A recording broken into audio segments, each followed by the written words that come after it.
हाय दोस्तों, the study classes की online classes में एक बार फिर आप सभी का हार्दिक स्वागत है। तो हमने एक मोटिवेशन स्टोरी जो है उसकी श्रृंखला शुरू की थी और हर सोमवार को जो है वो एक मोटिवेशन स्टोरी आपके सामने जो है वो रखने का वादा किया था। तो मैं अभी किताब पढ़ रहा था और उस किताब में मेरे को कहानी जो है वो अच्छी लगी, तो मैंने सोचा क्यों ना इस कहानी को आपके साथ जो है शेयर किया जाए। तो कहानी इस प्रकार है कि एक बच्चा है, वो गुरुकुल में अपनी जो शिक्षा है वो ले रहा है। उसकी शिक्षा जो है वो ख़त्म हो गई, तो अंतिम क्षणों में जो है अपने गुरुजी से शिष्य मिलता है और दोनों के बीच में वार्तालाप होता है, गुरु और शिष्य के बीच में। गुरु का सबसे प्रिय शिष्य था वो। तो गुरु ने उसको जाते समय एक गिफ्ट दी या तोहफ़ा दिया आप कहो तो तोहफ़ा जो है वो एक आईना था। जब उस शिष्य ने उस गुरुजी को पूछा कि गुरुजी, इस आईने का मैं क्या करूँगा, दर्पण का? तो गुरुजी ने कहा कि ये कोई ऐसा वैसा दर्पण नहीं है।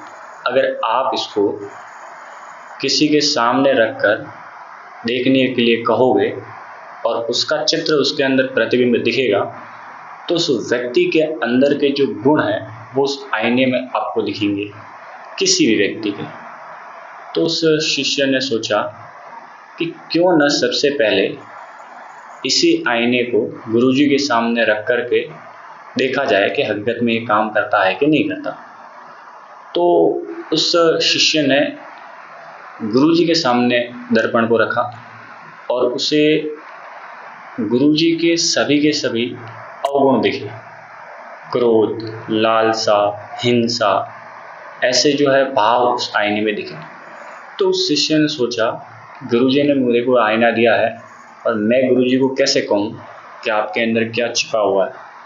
तो गुरुजी को कुछ नहीं कहता है और प्रणाम करके रवाना होता है।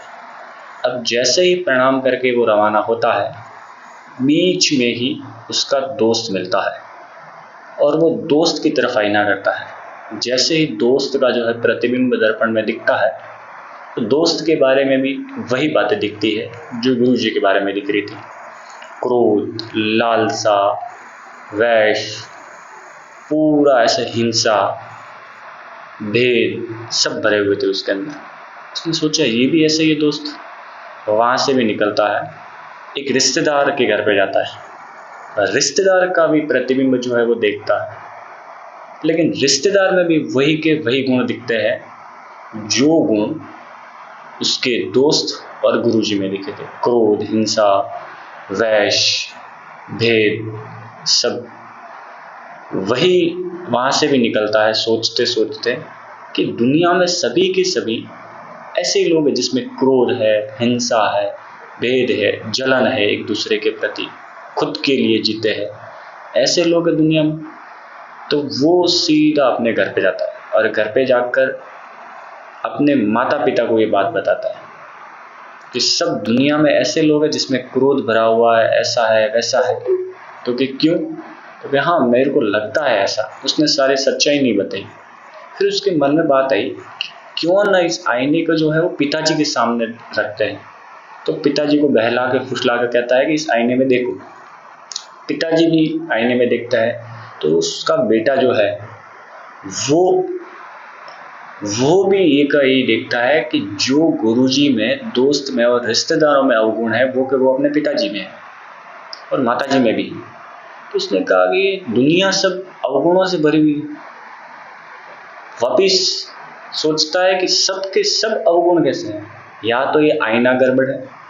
सीधा वो पहुंचता है गुरुजी के पास, प्रणाम करता है, गुरुजी को सारी बात बताता है। गुरुजी, आपने जो आईना दिया है मैं सब में देखा, आपका देखा, दोस्त मिला उसका देखा, रिश्तेदार के घर पे आया उसका देखा, पापा का देखा, मम्मी का देखा, सबके अंदर अवगुण भरे हुए।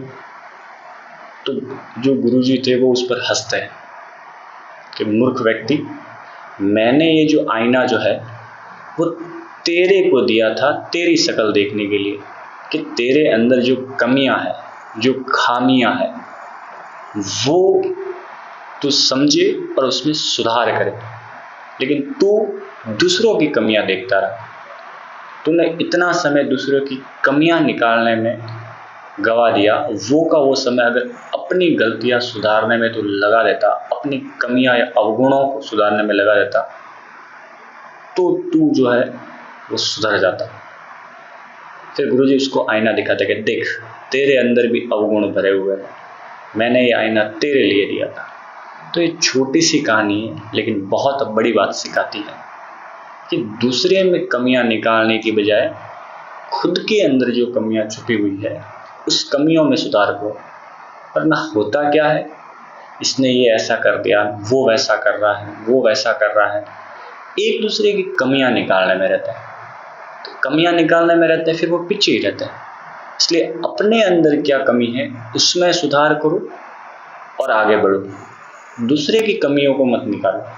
तो ये छोटी सी कहानी आप तक यही पहुंचाना चाहती है संदेश कि दूसरों के अंदर खामियां न देख करके अपने अंदर की जो खामियां है, कमियां है, उसमें जो है वो सुधार करें और अपने पथ की ओर, मार्ग की ओर आगे बढ़ते रहें। जय हिंद साथियों।